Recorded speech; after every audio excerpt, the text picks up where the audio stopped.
Hello සුබ දවසක් මං අද ඉතාලි රෙසිපි එකක් දෙන්න යන්නේ ඔයගලන්ට.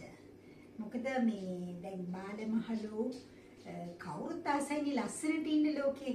ඉතින් ඒකින්ද මම ඩෙටොක්ස් වලින් ඇඟ ක්ලීන් කරගන්නේ කොහොමද කියලා කෑම හදලා කන්න ආසයට හොඳ ඉතාලි සැලඩ් එකක් සැල්දරි වලින් හදන්නේ කොහොමද කියලා මං කියලා දෙන්න යනවා.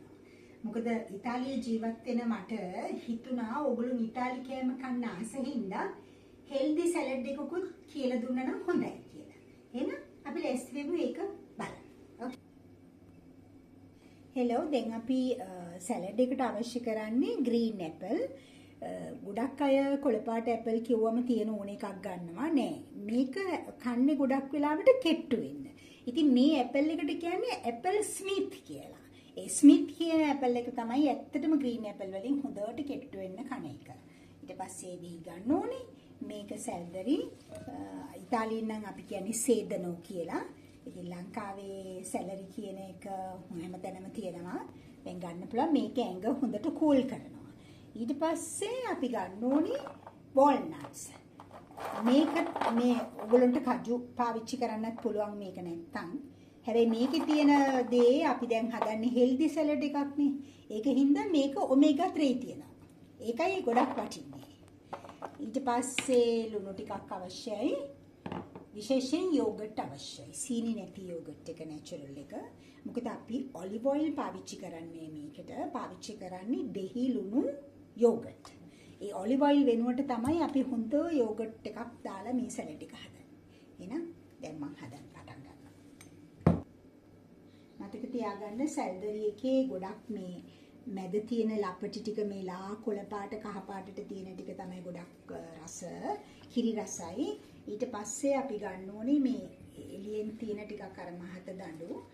ඒක කපනකොට හරියට අර මුරුංගවල මේ නූල් අරිනවා වගේ මෙහෙම නූල් අරින්න තියෙනවා. මොකද නැත්තම් මේක මේ කද්දී නිකන් ඝන කමයි වගේ පේනවද?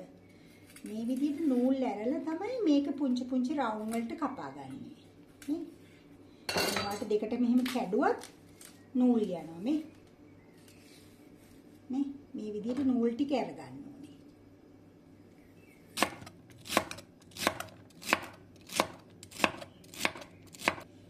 මේ තමයි මේ දැන් කපාගත්ත සැල්දරි ටික. දැන් මම කපන්න යන්නේ green apple එක. ඉතින් ඕගොල්ලන්ට මේ apple ස්මිත්ම නැත්තම් ලංකාවේ තියෙන green apple එකක් ගන්න. ඒක ප්‍රශ්නයක් නෑ. මං හිතන්නේ ලංකාවේ මේ ඉතාලියේ තියෙන ස්මිත් කියන green apple එක නැති කියලා. ඒකට කමක් නෑ. මම green apple එකක් ගන්න. මේකේ මේ පොත්ත අරින්න අවශ්‍යම නැහැ. නමුත් ඉතින් කවුරුරි කැමති නැත්තම් පොත්ත පිටින් කන්න පොත්ත ඇරියත් කමක් නැහැ. මේ විදිහට මේ බික් කපන්න නෙමෙයි මේක විදිහට කපලා ආයෙත් පොඩි කෑලි කපන්න. හරි? ඕකේ. කපලා පෙන්නන්නම් මෙහෙම. සැලඩ් එකට හරියන්න කැපෙන්න ඕනේ. දැන් මම ගන්නවා walnuts ටිකක්. ඒකත් ග්‍රෑම් 100ක් විතර වගේ තිබුණාට කමක් නැහැ. නමුත් ඉතින් ඔයගොල්ලෝ ගෙදර කී දෙනෙක් කනවද මම දන්නේ නැහැ. දෙන්නෙකුට විතර නම් ප්‍රමාණය ග්‍රෑම් 100ක් විතර සැල්දරිත් එක්ක ඇපල් ගෙඩියයි ගන්න. ඒකත් ගොඩාක් පුංචියට කපන්න අවශ්‍ය නැහැ. නිකන් අර ලොකු නිසා දැන් මේ කෑල්ල ගොඩක් ලොකුයිනේ. ඒක නිසා සාමාන්‍යයෙන් පොඩි කෑල්ලකට කපා ගත්තම හරි. ඕකේ දැන් මම walnuts ටික දැම්මා කපලා. දැන් තියෙන්නේ අපිට යෝගට්ුයි දෙහි මේ තමයි දෙහි ගෙඩියක් මම අරගත්ත ගෙඩියක් මම අවශ්‍ය නැහැ අපිට භාගයක් ගත්තම ඇති. හරි භාගිකුත් වැඩි නම් ඔයා බලන්න ඇඹුල් ගතිය කොහොමද කියලා. පාවිච්චි කරමු සීනි යෝගට් එක ගන්නේ මතක තියාගන්න. මම හිතන්නේ මම ඉස්සෙල්ලා කිව්වා. මොකද නැත්තම් මේක සැලඩ් එක බෙන් රස වෙයි. හොඳ මේස හැඳි ලොකු 3ක් විතර අවශ්‍යයි යෝගට්. මොකද අපි තෙල් දාන්නේ නේ. තෙල් වෙනුවට අපි දාන්නේ ඔලිව් ඔයිල් වෙනුවට දාන්නේ දෙහි යෝගට්ුයි.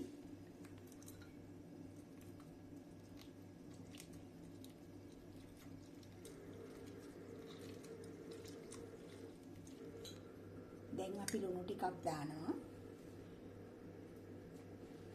අනිත් එක මම පාවිච්චි කරේ ලෙමන් ලංකාවේ ඉතින් ලෙමන් නැත්තම් ලයිම් පාවිච්චි කරත් කමක් නැහැ. අවශ්‍ය වෙන්නේ මේකට ඇඹුල් ගතියක් ඇති කරගන්නනේ. ඒකින්ද ලයිම් හරි ලෙමන් හරි කැමති දෙයක් පාවිච්චි කරා. දැන් මම මේ දෙහි ලුණු දාගත්ත යෝගට් එක මේකට වක් කරනවා සැලඩ් එකට. ඒක තමයි අවශ්‍ය කරන්නේ හොඳට. මට හිතෙනවා කැමති නම් ගම්බිරිස් චුට්ටක් දාගත්තට කමක් නැහැ කියලා. මම නම් ගොඩක් වෙලාවට ගම්බිරිස් දාන්නේ නැහැ. එක එක සැලඩ් එකේ හැටියට. ඉතින් චුට්ටක් ඇපලුත් දෙන හින්දා පොඩ්ඩක් දැම්මට කමක් නැහැ. ඒකත් රසයි. දැන් ඉතින් මේක හොඳට කලවම් කරගන්න. යෝගට් වැඩියෙන් කන්න ආස කෙනෙක් නම් හැඳි 4ක් 5ක් දාගත්තත් ප්‍රශ්නයක් නැහැ.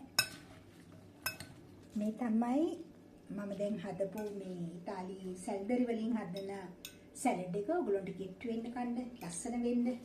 ඉතින් දැන් කාලා බලලා හදලා බලලා රස නම් මට කියන්න. හරි. හරිම රසයි.